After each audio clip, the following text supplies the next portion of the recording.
Do you want to add a family member on Facebook? You can update your family name on Facebook with just a few simple steps. Before we begin, please like this video and subscribe to our channel. I've also included some helpful tools and apps in the description, so be sure to check them out. To add a family member on Facebook. First, open the Facebook app on your mobile device. Once you are on Facebook, tap on your profile picture at the bottom right of the screen.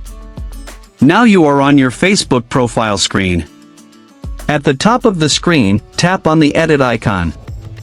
A new screen will appear with different options. Scroll down to the Personal Details section. Now, find and tap on Family. A pop-up menu will appear. From here, select Family Member. Select the family relationship, such as parent, sibling, spouse, or child. Now, search for the family member's name and select their profile.